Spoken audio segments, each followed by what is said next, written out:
Here's a story about Rabbi Mendel Futerfass. I told you a story yesterday about him. He was many years in Siberia.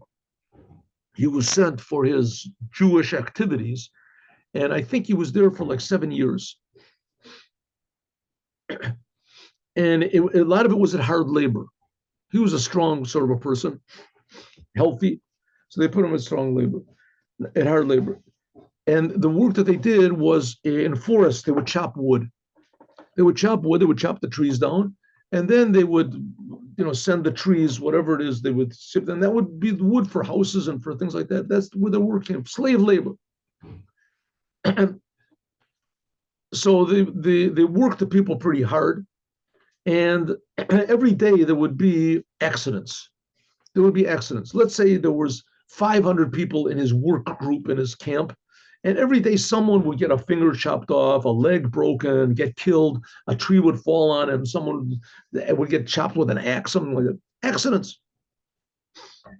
And this was something which was just taken for granted. That was just part of the, you're a prisoner, you're lucky, or you finish the day alive. And if you don't, so, anyway, so Reb Mendel went, he always asked if he could be exempt from working on Shabbat. If he could be exempt from working on Shabbat. And when he would work, he would do the minimum what he could. So he wouldn't have to defile the Shabbat. But you're allowed to save your life. If it's to save your life, you're allowed to defile the Shabbat. So if he wouldn't have worked, they would have killed him, which was no big deal for these people anyway, killing people. So he would work on Shabbat. He would try to do whatever he could. He got a job, whatever in the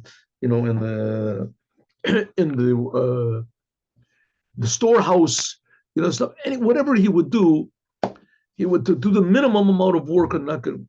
Anyway, so he went to the head of the foreman, and he said to him, "Listen, every day you're losing men, and not only that, you have to spend time taking care of these men. You have to bandage this guy's arm, and you have to send this person back to the infirmary, and you have this, and you're losing manpower, and you're losing output.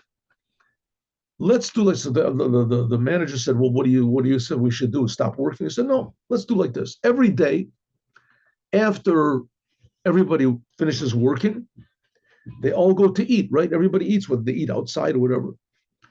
And so let's make it that before everybody eats, or maybe immediately after anyone who has any suggestions about how to make this place a little safer should give their suggestions, right? And you'll get it, or maybe everybody wrote it down, whatever.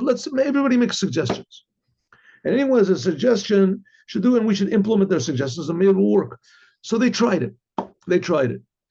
And they all got together. One person said, "Listen, every time a tree is falling, you should yell out. No one should stand on this side of the tree. No one should bring his axe like that, right? You should have only groups of 3 instead of big groups," whatever suggestions that they gave. And so it worked. And sure enough, the number of injuries and accidents drastically was reduced. Because of that, the manager was so grateful to Reb Mendel that he said to him, "Okay, from now on, you don't have to work on Shabbat. On Shabbat, you don't have to work. If you want, we'll give you," how they worked it out, I don't know, or you could take whatever job you want to. Maybe he can work all the time just in the storehouse, something, so he won't have to do work with everybody else. Right? So it won't look bad. But nevertheless, that's what he. And so we see that to make an inventory of yourself at the end of the day is a very good thing, and it's a very beneficial thing.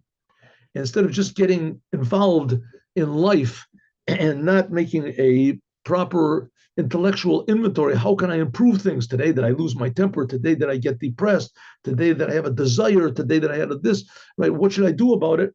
And then go and take advice from people, right? Ask rabbis what they think.